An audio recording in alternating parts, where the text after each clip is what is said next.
নববর্ষ আমার কাছে একদম অন্যরকম এবং অনেক ভালো লাগার এবং অনেক প্রাপ্তি, কারণ আমার আমরা বহু বছর পরে একসঙ্গে আমরা নববর্ষ পালন করছি এবং সব তার আনন্দই আমার আনন্দ। সে একই রকম শাড়ি অর্ডার দিয়েছে আমার থেকে, সেই শাড়ি পরে সকাল থেকে কেন এত মন মরা হয়ে থাকো, সবাই আমাদের রাগ করে। আমি বলি যে না, আমি সবার জন্য, তোমাদের যেমন মা, আমি বাংলাদেশের আমার সব ছেলে মেয়েরা, ওরাও আমার সন্তান, এবং আজকে নববর্ষে সবার জন্য আমার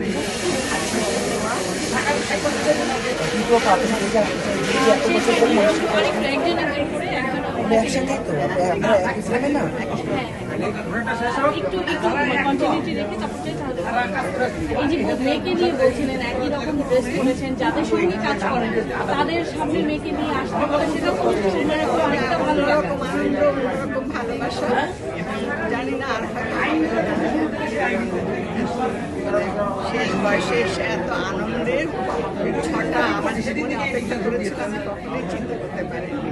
নববর্ষে কোনো কিছু মিস করেনি স্টেজে এসে, যেটা হয়তো আগে ছোটবেলায় নববর্ষ উদযাপন করতেন, যেটা এখন আনন্দ ছিল অন্যরকম, অল্প সময়ের জন্য সব শেষ হয়ে যেত। এখন এর ব্যাপ্তি অনেক হয়েছে এবং মনে হয় সারা বাংলাদেশ জুড়ে নববর্ষের ভালোবাসা, ভালো লাগা শুধু আগের অনেক আগে থেকে এই প্রস্তুতি চলে। আগের সাথে তুলনা করে কোনো লাভ নেই, আগেরটা আগে, এখনকারটা এখন।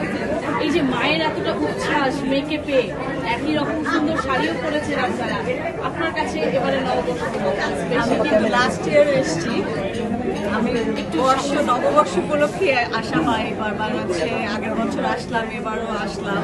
তো এবছর আমার প্ল্যান ছিল যে একই শাড়ি পরবো, তো গোদেশি ওদের ওয়েবসাইট থেকে আর কি অর্ডারটা দেওয়া হলো শাড়িটা, hand print, made in Bangladesh, বাংলাদেশের প্রোডাক্ট প্রমোট করা আর কি, এটাই আমার ইচ্ছা ছিল এবার।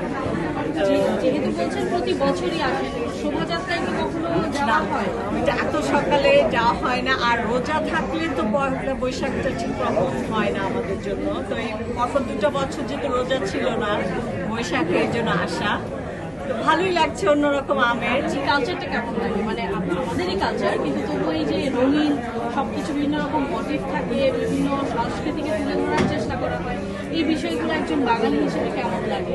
আমি তো ছোটকালে রবীন্দ্রসঙ্গীত গান গেয়েছি, আমি রবীন্দ্রসঙ্গীত গাইতাম।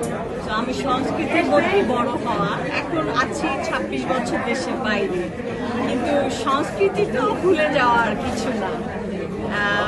ভালো লাগছে, আসলাম দেশে, এনজয় করছি, এবং আমাদের অনেক বন্ধুরা আমাকে দেখলে খুব ইন্সপায়ার্ড হয় যে আমি এখন যে চেষ্টা করি নিজেকে একটু চুরি করে, একটু সাজবাজ করে দেশে আসলে আমরা তাই করি। আমাদের বাঙালি যে কমিউনিটিটা আছে, আমরা একটা দিন বসি, পাতা টাতা খাই, ভালোই। আমাদের বিদেশেও কিন্তু আমরা চর্চা করছি, সংস্কৃতিটাকে ধরে রাখার চেষ্টা করছি নেক্সট জেনারেশনের জন্য।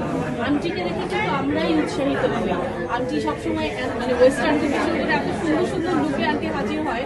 মা হিসেবে আপনি যখন মেয়ে হিসেবে তো দেখেন বাংলা, এই ব্যাপারটা কাছে কেমন লাগে যে মা এই স্টেজে এসেও এত দারুণ দারুণ লুক নিয়ে সামনে আসছে এবং কনফিডেন্ট? হ্যাঁ, এই বিষয়টা কেমন লাগে? আমি কিন্তু আম্মার সাথে মানে আম্মার এইজ, অনেক সময় আমরা মনে করি যে একটা বয়সীকে ড্রেস আপ করতে হবে, এভাবে থাকতে হবে, কিন্তু আমার মনে হচ্ছে সব মনের ব্যাপার। Age is just a number. আপনারা দোয়া করবেন আম্মার জন্য, যাতে আম্মা সুস্থ থাকেন এবং আমরা যেন প্রত্যেক বছর মাকে এভাবে পাই সবার মাঝে।